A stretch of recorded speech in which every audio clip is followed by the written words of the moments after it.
first world title defense. I guess I'll start with an open-ended question. How do you feel? Yeah, I'm obviously pleased with the win, pleased with the stoppage. Best job anyone's ever done on him. Not my best performance, but I did a lot of stuff really well in there and I adapted well through the fight. And pleased as a whole. Like I said, not the best version of me, and I'm still doing the best job on someone like Masternak, who started boxing in 2005 as a pro, and I started boxing in 2007 as a keep fitter at the time. So it's crazy. He's been a pro, my entire amateur and pro career, and I've watched him, through the years. I have so much respect for him, and feared him going into the fight, rightly so, because of the experience and everything he's done in the game. And it was an honour to share the ring with him. And for me to go and do that on a, not my best performance, and to still get that job and still learn through a fight and do all that and stop him in the 8th or end of the 7th is a great achievement, which I'm really proud of. You look at your last 2 fights, obviously when you won the title, kind of an awkward style opponent that you were facing, some great physical intangibles. And then tonight, much more experienced opponent, crafty, wily foxes, McGuigan called him. So when you look at your growth as a fighter, are you happy to face these unique opponents as you go on your own journey as a champion? Yeah, for sure. I'm not in this game for easy pickings. I never have been. I've taken hard fights throughout. Since the Richard fight, everyone thought Richard was going to blow me away, and it was a close decision. And then the Craig Glover fight, he was a hard fight, and then you have Tommy McCarthy, you have Chamberlain on 6 weeks' notice. Good fighters, and then Lawrence for a world title, who's never looked like getting close to getting beaten, and then I drop him in numerous times and win the world title. Then I fight Masternak. So I'm so pleased with the growth of my career, and they're the fights you've got to have. We've seen other fighters, even in my division, jump from one level to the next, and where my career's gone, it's been obviously superbly managed by the McGuigans, but us as a team, it's the perfect career, and we're learning still. 20 fights in, and to be able to learn in a world title defense and know there's so much more is exciting. Well, congratulations. You guys have heard me talk enough. Open it up to questions. We do have a mic being passed around a little bit, so just raise your hand or speak up. Chris, would you like to walk out and chin someone in a couple of rounds and not have any scratches, or would that bore you? That's a good question, Wally. I'd like that. And probably liked it too much. I think I tried to force it a bit too much tonight to begin with. But yeah, no, I've learned, and it'd be nice to get. I mean, I don't think I'm not sure how possible that is against someone like Masternak. Anyway, but yeah, maybe next one. There are a couple of worrying moments. We were sat behind Shane's corner where it looks like you're looking over and that you're worried or you're all at sea. Is that just an expression that you sometimes have maybe at home, or are you always calm in there?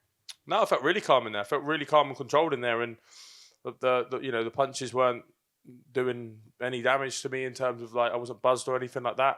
I felt probably too comfortable, and that's probably why I was switching off a little bit at times and trying too hard. But I found my feet in the 6th and 7th, and I was really excited for the last 5 rounds. I really wanted to start because I'd knew then what I needed to do, and I was like, okay, now I can start turning the screw. And I was like, within 3 rounds, I'll get him out of it. And then obviously he pulled out. Chris, you said you obviously got a break and you're going to have your Christmas and whatnot, but we're always thinking about what's next. Richard's here, probably going to be called as a mandatory. IBF is now vacant, we think. What do you think? What do you anticipate would be next? What would you like next if you could pick? If I could pick, well, get the IBF on the line and fight Richard. That'd be great. Not sure how possible that'll be with governing bodies and whatnot, but that'd be great. Yeah. I don't really care who it is next, but I care where it is, and it's got to be down here because you can't turn down that atmosphere. The atmosphere is phenomenal. There's not a crowd like it at the moment in the UK. There really isn't. You get general fans, but there's no town that gets behind their fighters like this lot. They're phenomenal. So I don't care who it is next or what other, if there's any other belts on the line or not. But as long as it's in Bournemouth, I'm a happy man. Would it be stadium again? I'd love that again. I mean, crazy that I got a chance. You're too big for this now, really. Yeah, definitely. You know, ideally we'd get a bigger arena. I think everyone would prefer that, selling out 4 weeks in advance. But yeah, the stadium, obviously, you'd probably have to wait towards the end of the season, which I don't know when that is this year. Probably second weekend in May or something like that. But yeah, I'd love the opportunity to do the stadium again. I was so fortunate and grateful to have it once. Did you last one? Did you ask Kano to wrap you out? No. He was here. I asked him originally for the Chamberlain fight, and then he said it wasn't his thing. So I never asked again. But grateful, obviously, that he turned up tonight and came to support. Question for Shane: should Masternak choose to continue, how do you feel he fares against those who are chasing Chris, given the successes he had on the night? People chasing Chris as in the whole division.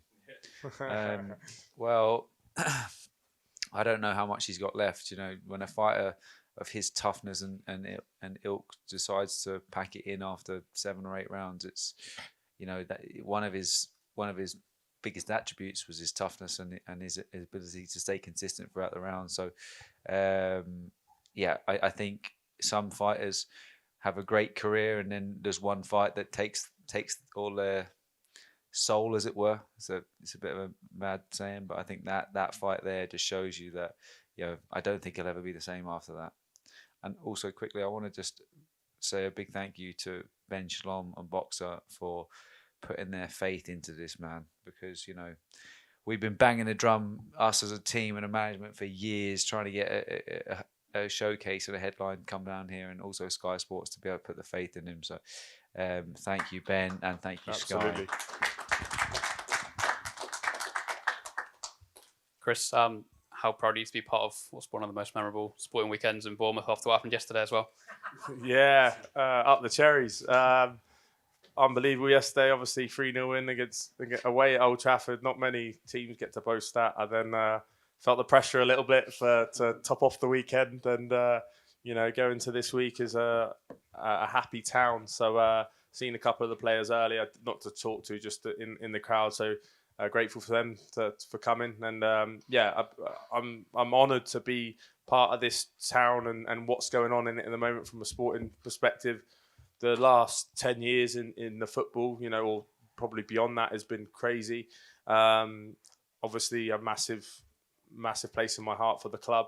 And then I got to obviously win a world title there, and now defend it on a weekend, which is an epic result at Old Trafford. So truly honoured to be part of this, and very lucky.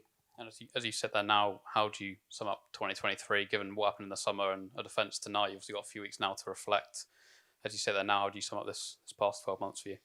Yeah, I mean, last year was a pretty good year. You know, I had three fights, and we got the home shows in Bournemouth thanks to Ben and Sky. And then my son was born, and then this year I win a world title and get to defend it, and just have a whole town behind me. And it's just I'm so fortunate. I'm living my dream, and not many people get to do that. So yeah, I've got an amazing wife, amazing child, amazing family.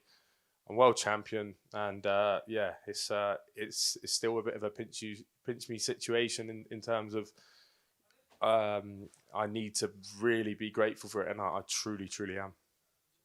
Chris, obviously, if you do go on and the Reactable fight gets ordered and you do fight him, it obviously does bring 2 fan bases together again, doesn't it? In Cherries and Palace. Cherries obviously did a job on them last week and stuff. I'm not sure about that Palace fan base. I was going to say, do you believe it? I was going to say, do you believe it or not? I've got pictures of him. I've got pictures of him in a Millwall shirt and saying I'm Millwall and all sorts. So he shouldn't be going down that route with this, trying to steal Ellie Scotty's fan base. Yeah. But nonetheless, it would be fun. What was the score? We played the other night, didn't we? So yeah. So sounds about right. What was the score? 2-0, was it? 2-0. I was going to ask you about that, how much you believe it, but obviously you've just answered my question. Yeah, no, I mean, I don't believe it. Otherwise, I would have given him some grief about it on social media. But no, it's all good fun and games. Chris, one of the few sort of fighter fan base comparisons that could be made is perhaps like Josh Warrington, who's obviously a bit older and done more, but he's at a stage in his career now where he's really gutted that he's never fought in America.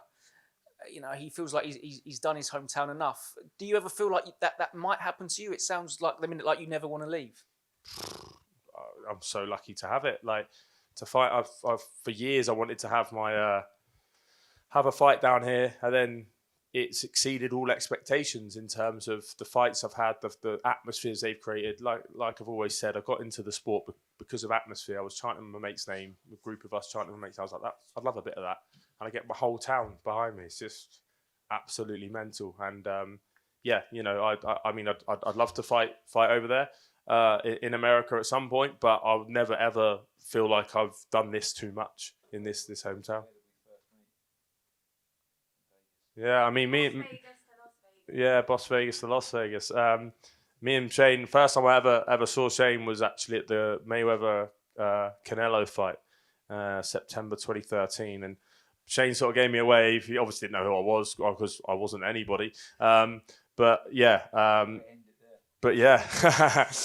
Barry stopped and had a conversation with us like he does with everyone, because he's always happy to talk to fans. And me and my brother stopped and had a little chat, and then and Barry wouldn't remember it because he does it most days. But yeah, I mean, Vegas or you know, New York would be phenomenal. But I'll never ever get bored of fighting in front of that fan base. I can say that America would love to have you. That's for sure. I hope everyone enjoyed it on NBC Peacock. I know got a few mates out there who watched it, so shout out to any American fans. I hope they enjoyed the fight. All right, guys. Well, let's. I think the champ wants to celebrate with his family, so thank you all for coming. Really appreciate it. One more round of applause for the defending champion and still Chris Billam-Smith.